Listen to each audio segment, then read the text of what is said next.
हमारे बुजुर्गों ने बड़ी कमाल की बात कही है, पीठ को हमेशा मजबूत रखना चाहिए, क्योंकि शाबाशी और धोखा हमेशा पीछे से मिलते हैं। नमस्कार दोस्तों, मैं रवि हरियाणा आज आपके साथ हर रोज की तरह एक नई कहानी आपके सामने।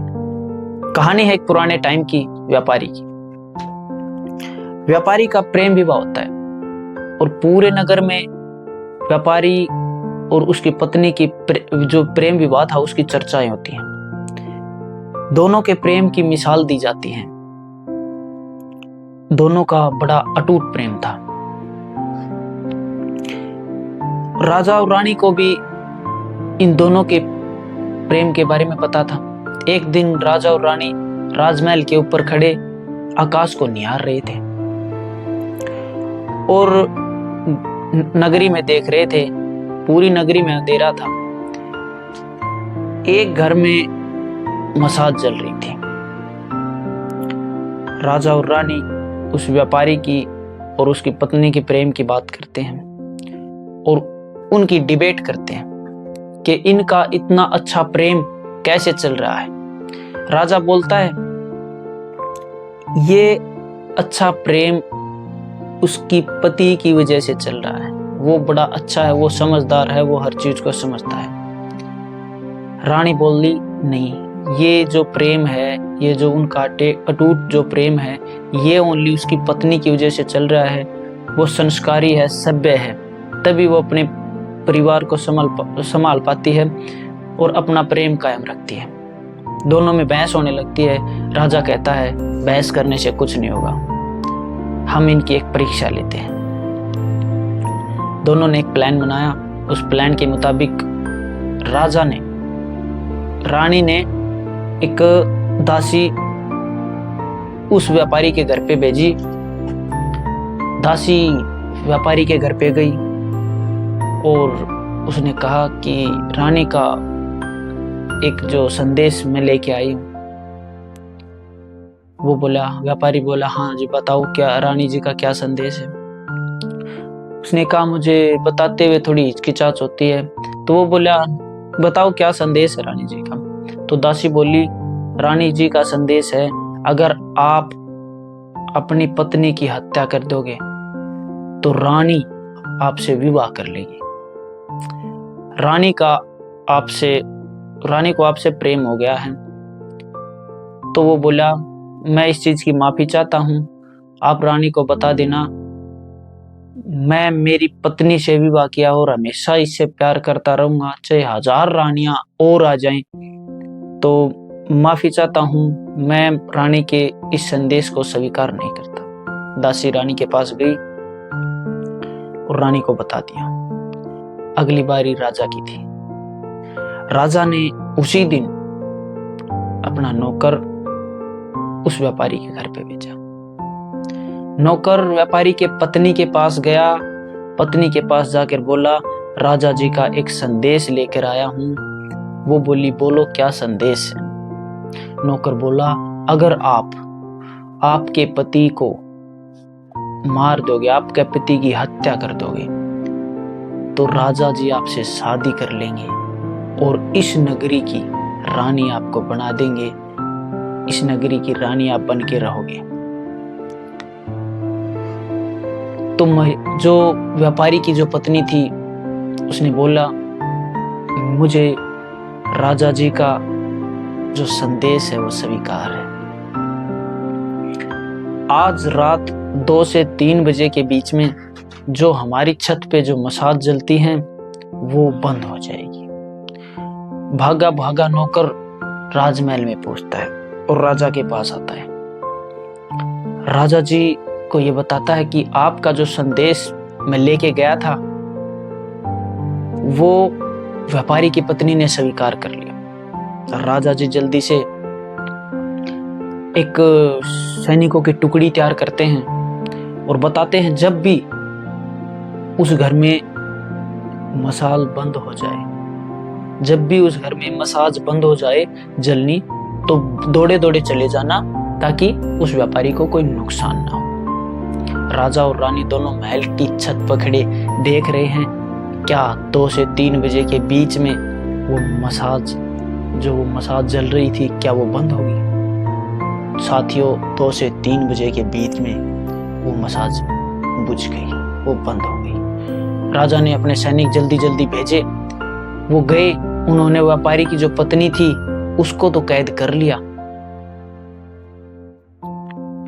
मगर वो उस व्यापारी को नहीं बचा सके। वो व्यापारी को, उस व्यापारी की पत्नी ने फांसी का फंदा लगा दिया था, उसको वो नहीं बचा सके। राजा यह बात सुन के, यह दृश्य देख के पूरी रात सो नहीं पाया, बहुत चिंतित हो गया, बहुत क्रोधित हो गया।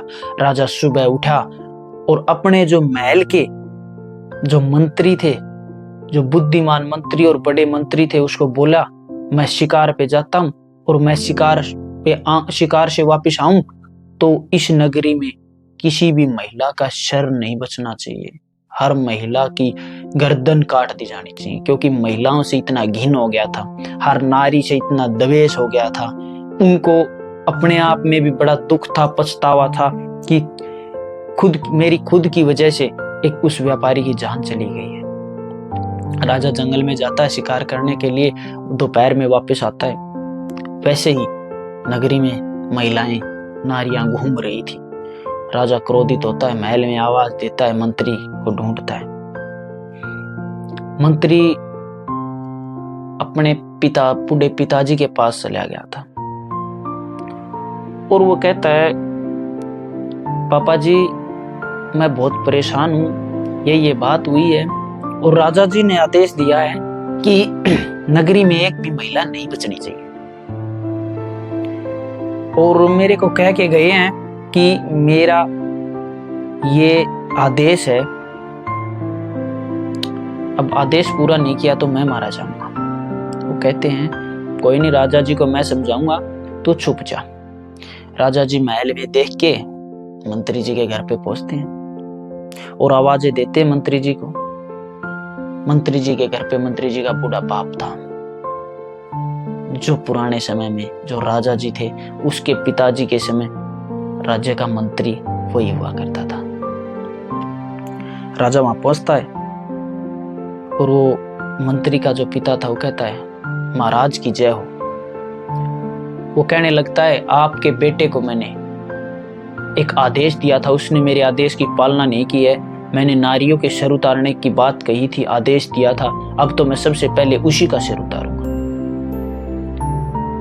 तो वो मंत्री का पिता था, वो कहने लगा, आप इतने क्रोधित हो, मुझे पता है आपको इस चीज का अफसोस है, आपको इस चीज का दुख है कि आपके फैसले की वजह से एक निर्दोष व्यापारी की जान गई है। आपको दुख है उस धोखे का जो व्यापारी की पत्नी ने व्यापारी को दिया है। मैं आपके पिताजी के समय राज्य का मंत्री हुआ करता था। राजा जी, मैं आपसे एक छोटी सी कहानी उस वक्त की सुनाना चाहता हूं, अगर आप सुनना चाहो तो। राजा जी कहते हैं, जल्दी सुनाओ, क्या कहानी है। वो बताने लगा, एक दिन मैं और राजा जी शिकार करने के लिए जंगल में चले गए। जंगल में हम घुसे तो हमारे रास्ते अलग अलग हो गए, हम रास्ते भटक गए। हम थोड़ी दूर चले तो मुझे एक योद्धा आता हुआ दिखाई दिया। उसने मेरी तरफ एक रस्सा फेंका और मुझे वो बांध के ले गया। मुझे बांध के वो कब्रिस्तान में ले गया। मुझे उस दिन भय हो गया। उस टाइम मुझे लगा कि आज तो मेरी मौत निश्चित है, आज तो मेरी मौत आ गई है। वहीं कब्रिस्तान के साथ में एक खंडर था। जो वो योद्धा था उसने मेरे को बोला, जो भी मैं बात बोलूं वो चुपचाप मान ले। मैंने बहुत कोशिश की उससे छुटाने की और भागने की, बाकी वो मेरे से ताकतवर बहुत था, मैं छुटवा नहीं पाया। तो हम वहां पे कब्र खोदने लगे। 2 कब्र खोद दी। मुझे इस बात का तो पता था, एक कब्र तो मेरी है, दूसरी का पता नहीं था किसकी। जो वो योद्धा था वो उस खंडर की छत पे भाग गया हुआ गया और ऊपर से सिर कटी एक लाश गिरा दी। मैं उस लाश को देख के हैरान हो गया, डर गया। क्योंकि उस लाश को देखकर ऐसा लग रहा था कि ये ताजा ताजा हत्या की गई है। उसने बोला कि इस लाश को इस कब्र में दफना दो। हम दोनों ने मिलके उस लाश को कब्र में दफना दिया। जब कब्र में दफनाने के बाद उस योद्धा ने अपने मुंह से वो पर्दा हटाया तो मैं देख के हैरान हो गया। उस पर्दे के पीछे एक सुंदर नारी, एक सुंदर महिला थी। मैं उसे देख के हैरान था। उसने मेरे को बताया, आप डरने की आपको जरूरत नहीं, हैरान होने की आपको कोई जरूरत नहीं, मैं आपको कोई नुकसान नहीं पहुंचाऊंगी। मैं आपको जानती हूं आप कौन हो। आप इस राज्य के महामंत्री हो और आप राज्य के राजा जी से कह देना कि उनके एक राजकुमार ने मेरी हस्ती खेलती जिंदगी बर्बाद कर दी, और आज जिस लाश की ये कब्र थी, जिसकी ये कब्र खोद के दफनाया गया जिस लाश को, वो उस राजकुमार की लाश थी। वो बोलती है और चक्कू निकालती है, जाते जाते चीखते चीखते वो कहती है, अपनी गर्दन पे चाकू रख के, मैं मेरे पति जी के पास जाना चाहती हूँ और सदियों तक हम दोनों साथ रहना चाहते हैं। मेरी यही तमन्ना है कि उनकी बगल वाली कब्र में मेरी लाश हो, मुझे वहां दफनाया जाए। और इतना कह के वो अपनी गर्दन काट लेती है। राजा जी, आपने अफसोस था, आपको धोखा था, आपने जो धोखा देखा था, एक महिला का आपने धोखा देखा, व्यापारी वाला, व्यापारी की पत्नी वाला। और एक कहानी जो आपने सुनी है, एक पत्नी ने अपने पति के लिए, अपने पति के प्यार के लिए राजकुमार को मार दिया। मैं मानता हूं कि आप इस कहानी को सुन के आपका फैसला बदलोगे। राजा जी ने वो फैसला बदल दिया। साथियों, कहानी तो बहुत छोटी थी, बाकी हमें सीख लेनी चाहिए कि हर कोई, इस दुनिया में अच्छे लोग भी बहुत हैं और बुरे लोग भी बहुत हैं। आपके साथ अब अगर कभी धोखा हुआ है, बुरा हुआ है, तो आप सभी को एक तराजू में ना तोलें, एक तराजू में ना कभी तोलने की कोशिश करें, क्योंकि सभी लोग समान नहीं होते।